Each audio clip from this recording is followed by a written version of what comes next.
We are here at the Southington Public Library, and we promise not to shush you too much. Hello, this is Brian Williams, and welcome to the Greater Southington Business Podcast.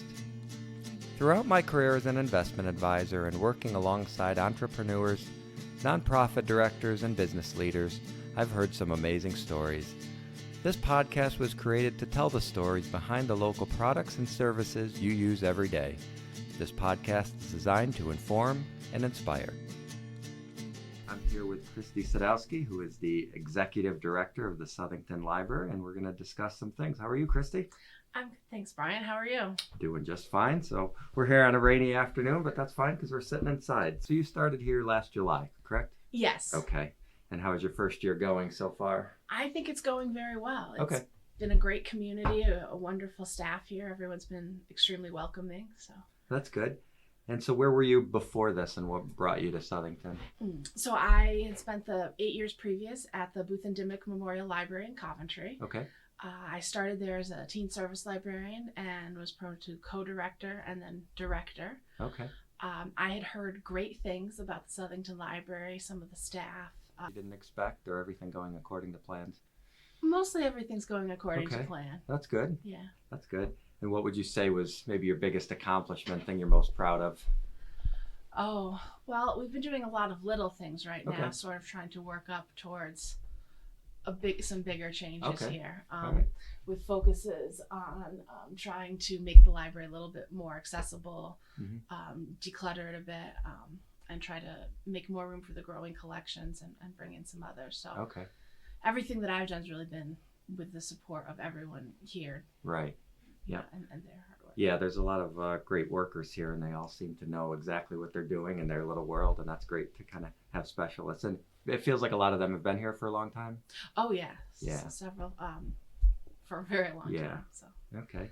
And so this building that we're sitting in now, the current library, how long has this been the current library for? It was scheduled to open in 1974, but Okay. due to some construction delays, finally opened in 1975. Okay. And the building that's across the street that's now the Historical Society, that was the original library? That was yes. Okay. That was the library before this.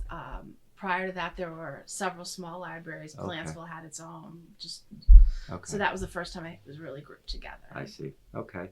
And you've done some recent improvements, like you said, the accessibility. And I noticed out in the common area, some changes in the outlets. You got the USB ports in there. Everybody's got to charge their devices. And you actually put in the charging station, which is great. Is there any other little improvements that maybe people haven't been here in a while? Oh, well, we've tried to widen the aisle to the elevator. Oh, okay. To make that a little bit easier to get through. We've tried to expand the space for some of the collections, such as the audiobooks was very crowded, so now there's room for growth in that section. Okay. The large print books were on low shelves, so only waist high at best, so we brought them onto taller shelves so that there's a little bit less bending. All right, that's good. So it's been small things like that we've been working towards. And some things for the children and teens also? Yes. For the teens, we recently put up a soft wall up there to give them a little bit more, not privacy per se, but sound privacy, because it was really carrying down to the computers. And it is their space. They have every right to talk at a reasonable volume. Right.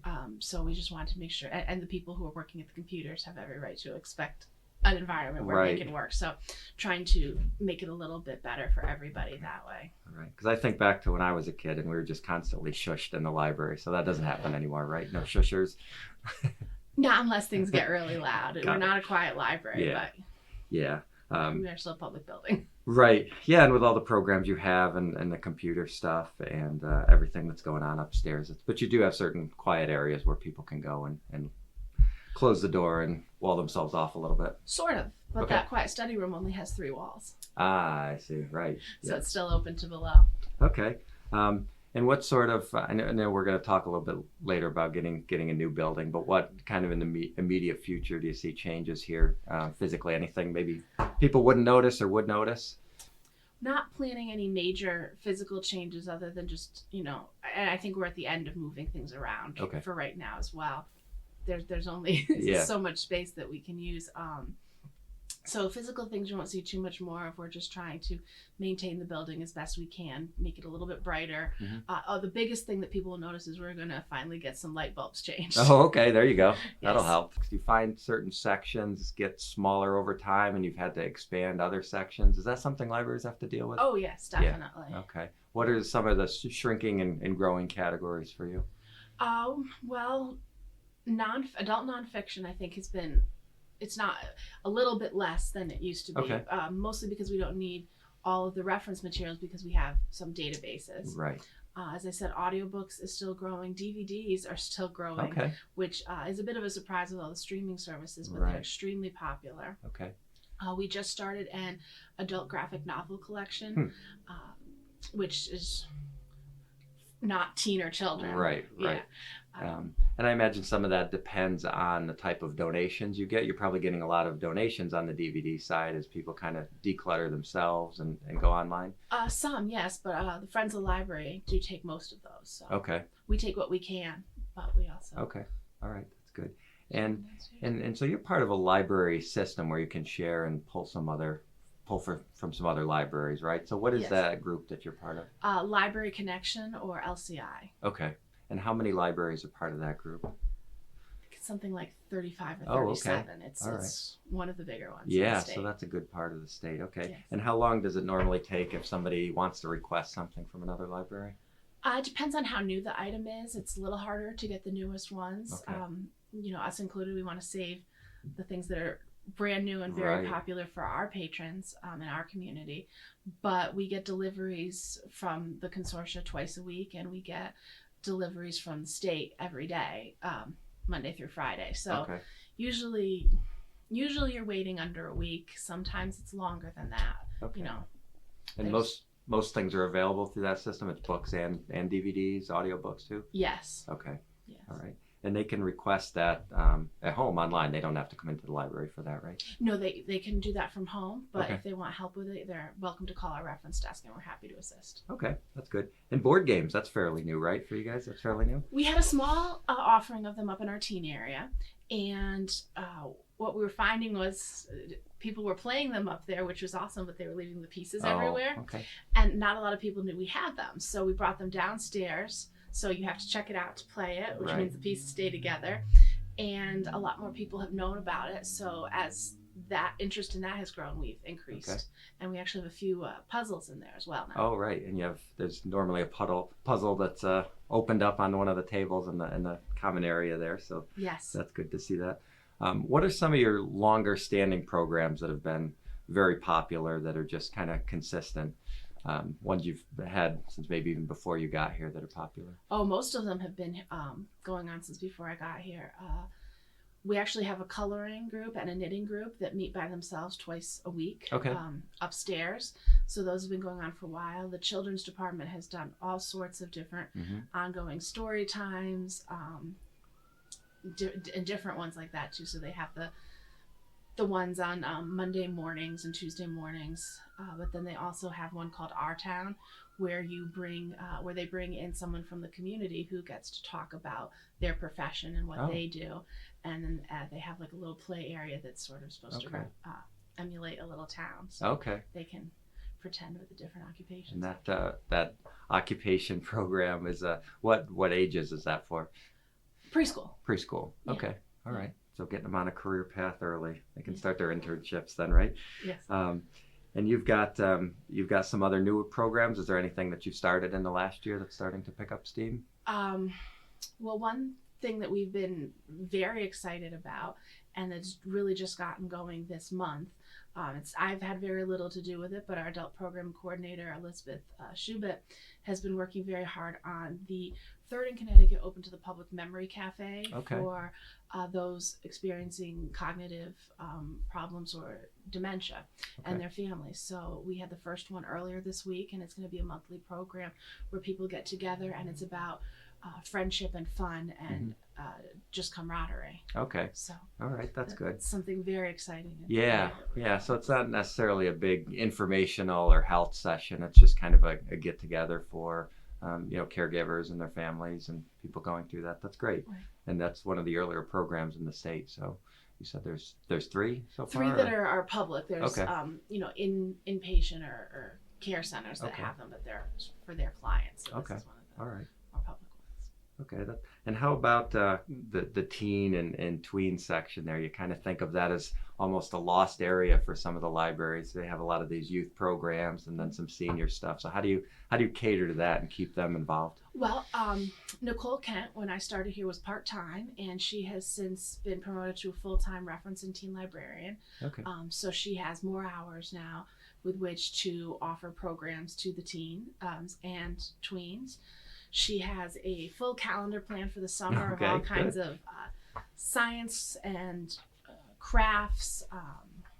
She does a foreign film festival, which is a different foreign movie every month, and then she tries to theme it with snacks from that that's region fun. or country as well. Ongoing anime program that's popular. And there really are some very exciting crafts planned for this summer. Trying to think some of them. Constellation wall hangings, celestial scarves. Okay.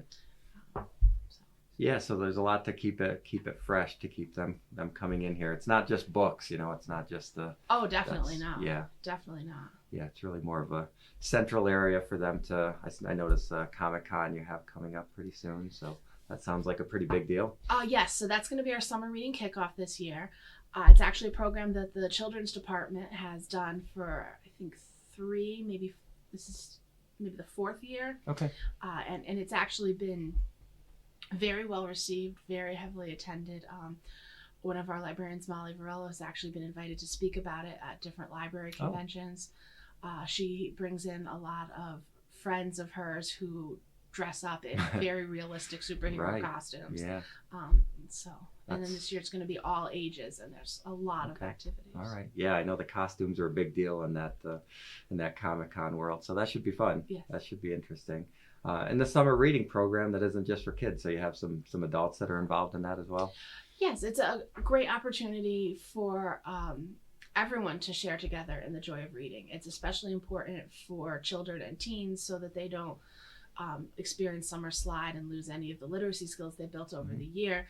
And in addition to just being a lot of fun for everyone, it's a great way for adults to be role models as well. Right. So.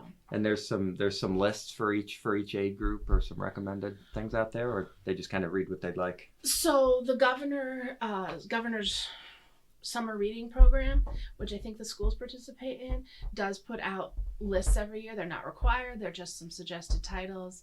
The schools obviously have their own summer reading requirements. Here at the library, we're not about making more work or more restriction. Right. We just want you to read for the joy of reading, and All right. That's good. we encourage it through the program. Good. And you have some other kind of interesting services here. I noticed something. You have some 3D printing. I know that's not your area of expertise, but I notice you have that there. So that's something where if people are into that and they sort of bring in some of their own plans on a file, I guess you can kind of facilitate that. Yes. So you need to bring in something is a STL file. Okay. And you can, I believe, you put your flash drive right into the MakerBot upstairs, and it will print out the object, and reference desk will help with that as well. Wow, that's interesting. Yeah.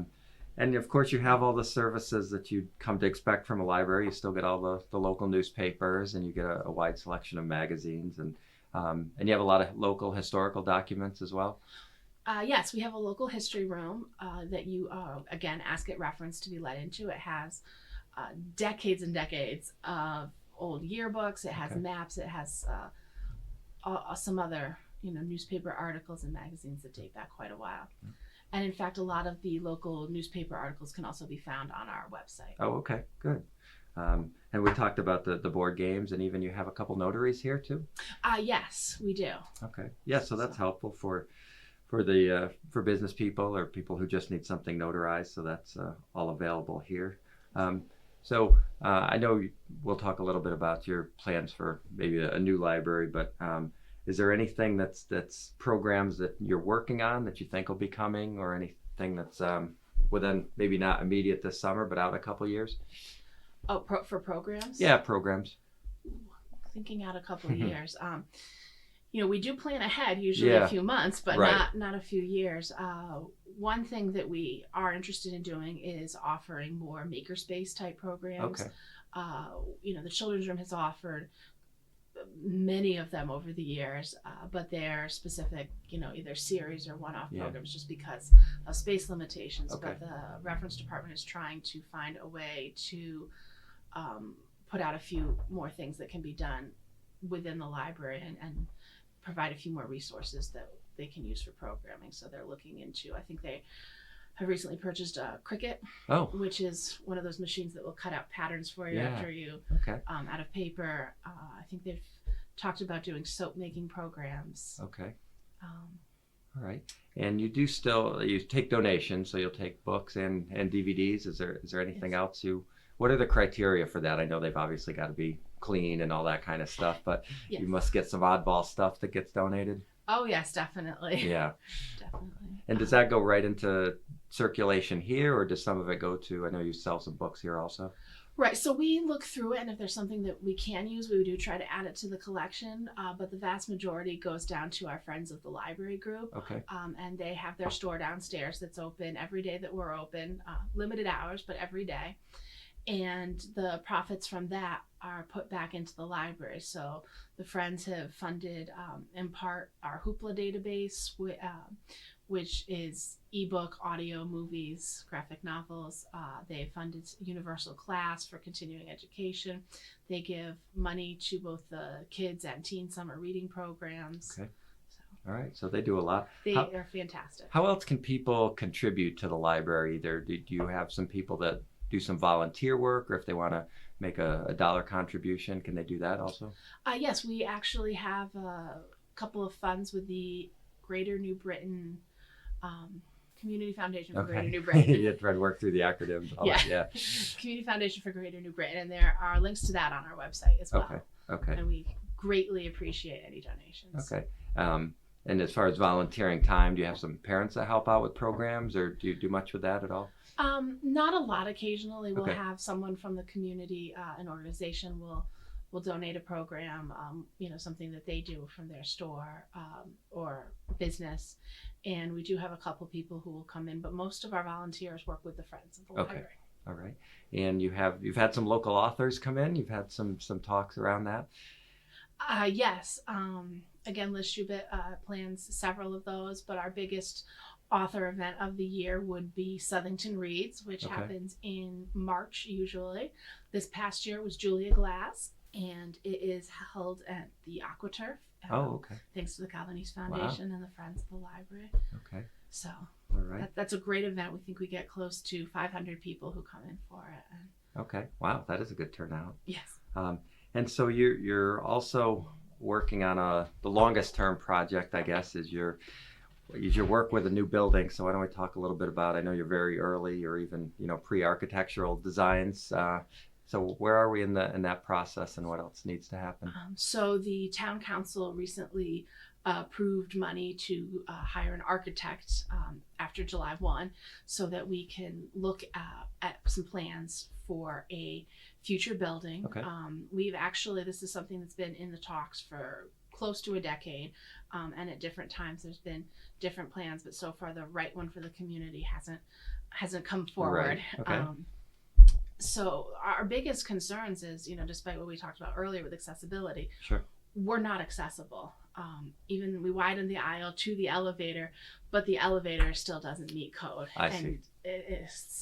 It's really unfortunate. And we try to offer these programs that cater to different groups who, just by the nature of what they are, sometimes do have more people in wheelchairs or with walkers, and having them try to get down to our program room is incredibly frustrating for them and for us. And there's just really it's the only closed off room we have in the building.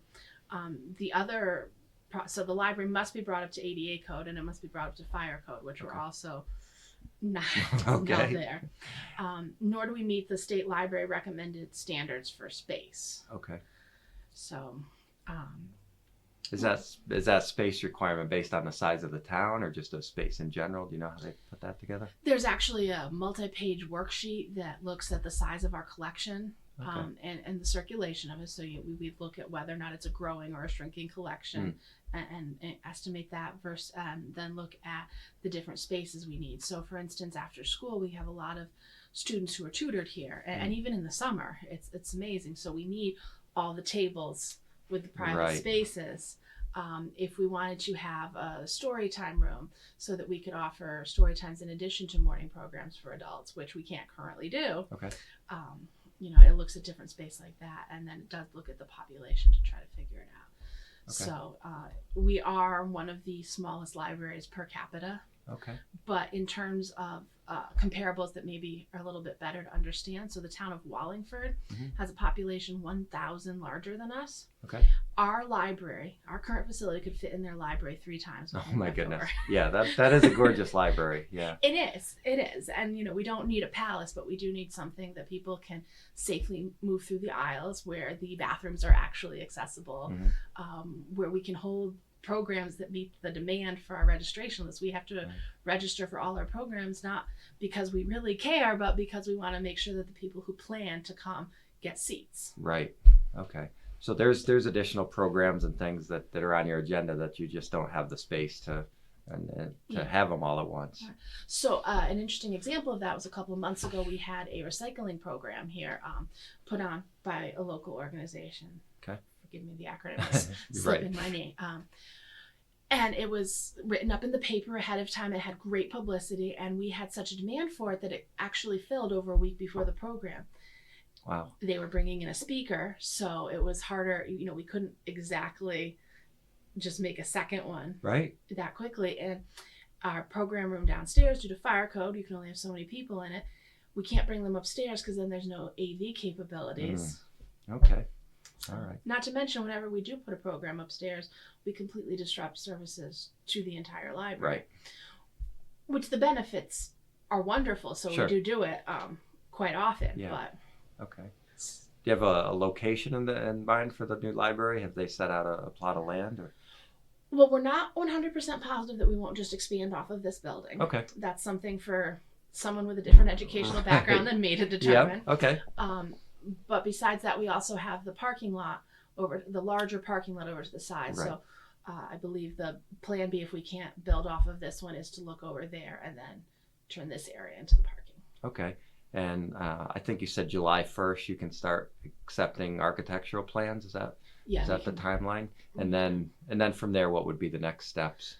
So the board of directors and myself will be working, and along with some other library staff, we'll work with the architects to try and come up with a plan that based off of our needs and what the primary uses of the library and the community feedback is. And we would like to approach the town council to go to referendum as early as 2020. Okay. Pending how quickly we pull this together. Right. And then you could, I guess, conceivably break ground the next year? Conceivably, but even once we would be going with concept plans, so you'd have to go out for full design plans and go out to bid for contractors. Okay. So. And what is the one thing that's kind of on your wish list? Is it just a bigger community room for events? Or it's so many things, right? I say it like a joke, but I really want aisles to be aisles. Right, yeah. And they aren't here. Okay. If you look in front of the circulation desk where we go over from the adult area to the children's area, there are stacks on both sides, and then one's in the middle offset, so you actually can't walk all the way through. Right. So it's So it's all those little upgrades, and that's important because you do have a lot of elderly people that come in here, and you do have all the ADA stuff you've got to work with. So. Right. And fire code as well. Yeah. So. Okay. And for the summer, what are your normal hours for the summer? So there are normal hours Monday through Thursday 9 to 9, Fridays 9 to 5, and we are closed both Saturday and Sunday in the summer. Okay. Is there any other programs or upcoming events or anything you'd like to talk about? We do have an extensive event calendar available on our website, so I encourage people to look there. Right. Okay. register for programs they're interested in. Okay. And, we're always looking for feedback on what we're offering for programs. If there's Yeah. something you're looking for, let us know. Or in terms of, especially while we start talking about the future of the library and some sort of new facility or Yeah. upgraded facility, the way it's going to be the most successful and last for the community is if we get a lot of input Right. on that and we make sure that we're doing what is needed. Right. So we can go with what we observe here, but Sure. any feedback on that is greatly appreciated as well. And I imagine you've got a library convention coming up, so I imagine you get a lot of good ideas from there, and you get jealous of what some other libraries have. And is that a national convention, or is that a? That one is a national convention that All right. I'm headed to. Okay. So what's the one thing you've seen at one of those conventions that you'd love to have? It's hard to say. Yeah.